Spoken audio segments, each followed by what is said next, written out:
明日就要出征了，就别在这儿耽搁了，多去陪陪他吧。儿子的心中实在是放不下母亲，所以这不是过来请安了吗？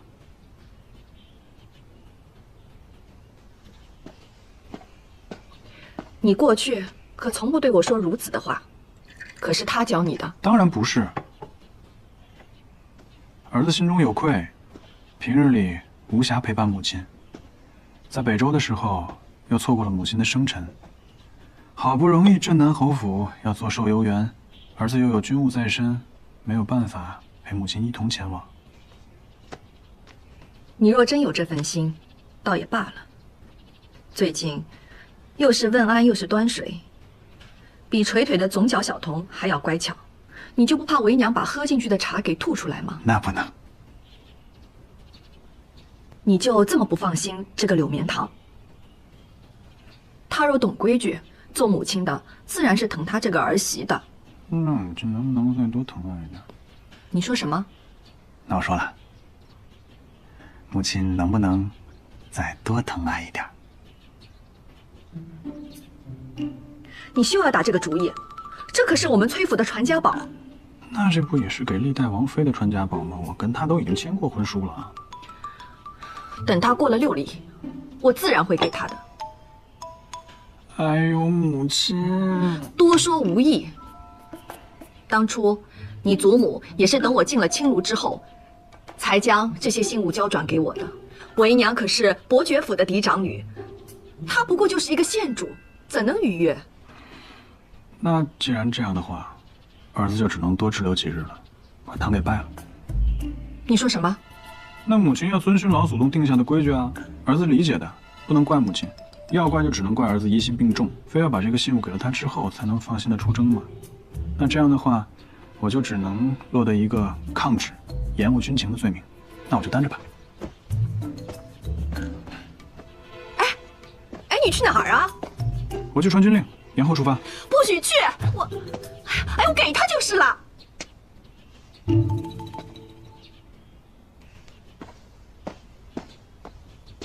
儿子，多谢母亲。也要谢过三清真人，成人之美。母亲，儿子子帆，定平安凯旋。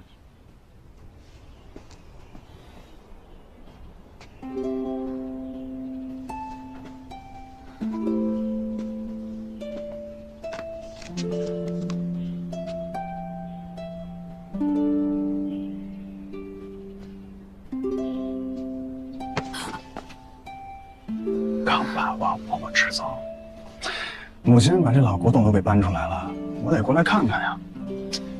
不过你这面色红润的，倒不像是受委屈了。这才一昼夜，受什么委屈？走开，我要勤学。学什么呀？那老古董的课业不就是拿那些世家做大来吓唬你吗？看看又无妨，起码别叫错了名字得罪人。你可知，按照这上面的亲眷关系算下来，你在真州有多少兄弟？147个。我哪知道，有个祝福啊。可人家定是挂在嘴边的。若有兄弟高高兴兴的来见你，你却不记得人家名字怎么办？那我就直接问他叫什么呀。接着我就会说，我当然知道你的名字了，我是问你的表字，这样显得亲近一些。狡猾，这叫智慧。只要我没有100多个表妹就行。正好我要跟你说这个事情，这回的战事可不像书信中说的那么简单，定会暗潮汹涌，所以我这次从军开的药铺子定人比上次更大。我呢，再组一支巾帼队伍，跟着先遣部队，赢了主汤羹，输了再上阵，也在沙场上唱他一曲《鹊桥仙》，两情若是柳绵堂。这些都是你不愿的，我也不愿，我要留在真州。我呀，知道夫君想说的话。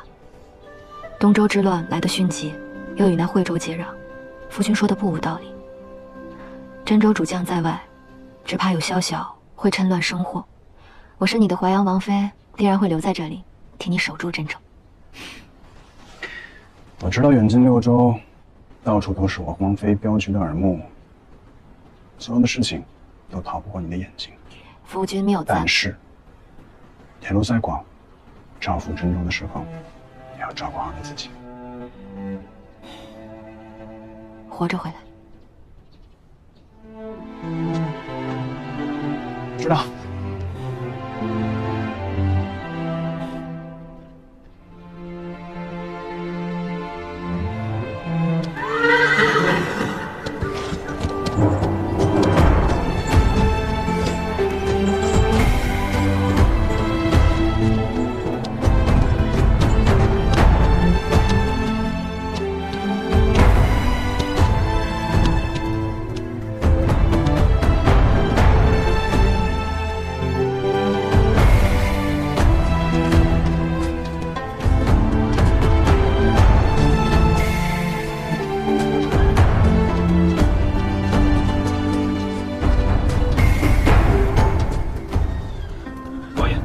众军已备，只等您发令。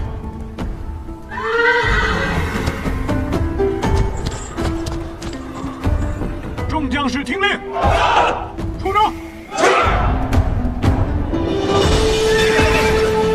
下！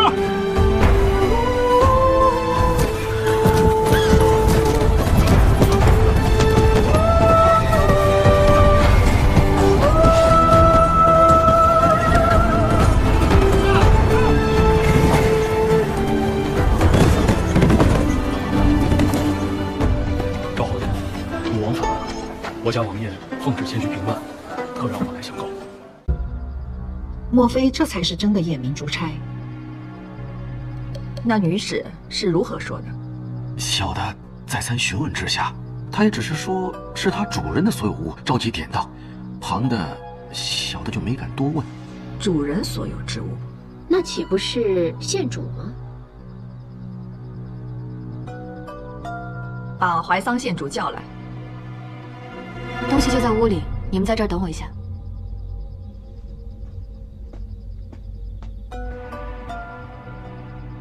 碧兰就是想不通，她将来当上了王妃，珠钗总归是她的，何必要典当了去？我听说她在北州还有生意呢。这便是了，再赏赐也终归是王府的东西，哪有真金白银贴给家里来的实在？这就是小门小户的德行，想入王府，还是要看门当户对。好了，都别说了。边堂去换了身衣裳，让诸位久等了。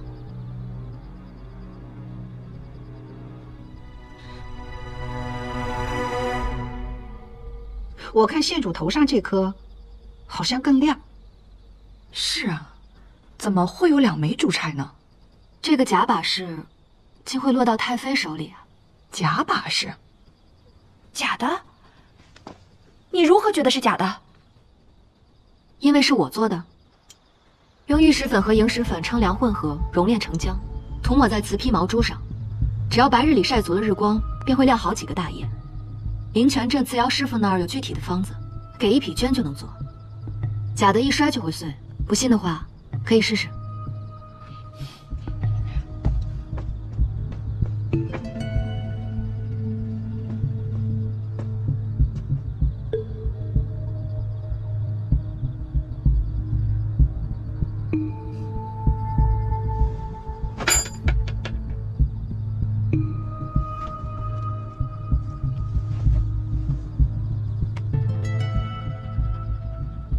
瓷的，把人带上来。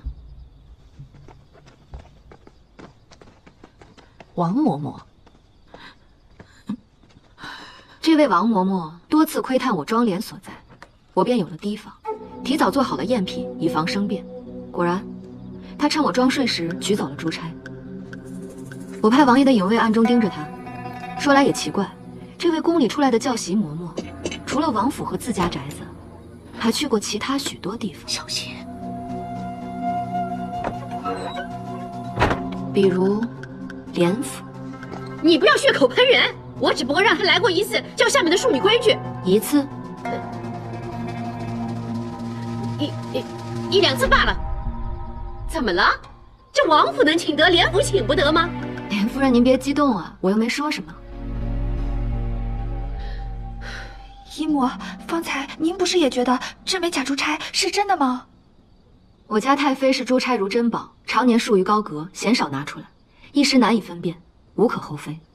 是啊，我总共也没戴过几回，一直放在妆帘里，舍不得拿出来。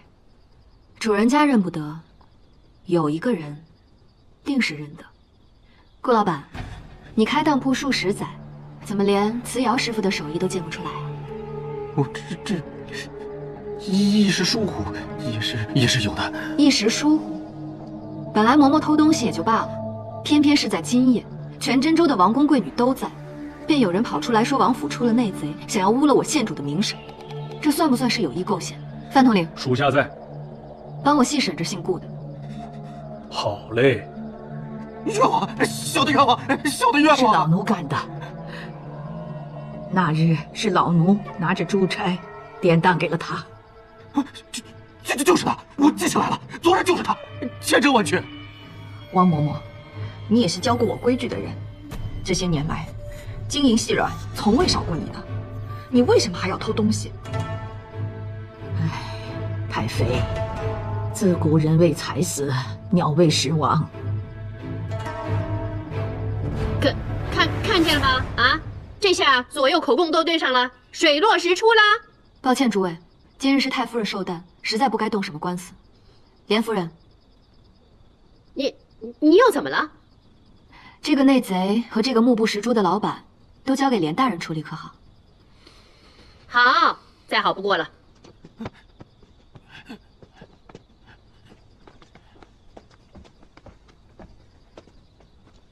县主，你受委屈了。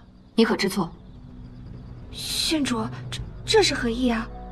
今日珠钗有疑，你第一个发现，不去盘问经手的下人，反而将矛头指向了我，一口咬定此事当中必有蹊跷。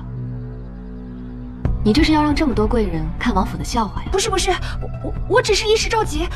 太妃这么多年都谨言慎行，凡事都以王府的颜面为重，连我这个初来王府的都记在心里。你自小在王府长大，怎么就记不住？碧兰知错了，碧兰只是着急找珍珠钗，一时糊涂，不会说话。不会说话，便不要再说了。王府不缺你这点主意。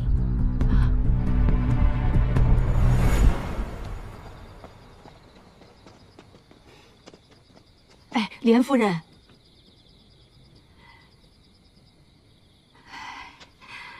我还有些提起话要和连夫人说，烦劳您稍后。有话赶紧讲。哎，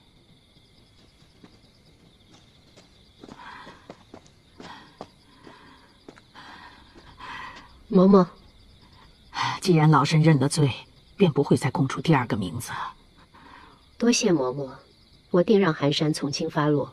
20年前你来问我崔君该不该嫁的时候，倘若我没有挑剔他风流成性，那么草率的给你建议，恐怕你也不会跟你姐姐换了婚书。如今的生活呢，也应该是富贵荣华，不似这般经营的这么辛苦吧。你帮我，是因为心中有愧。当年欠下的，老身已经还清了。唉，告辞。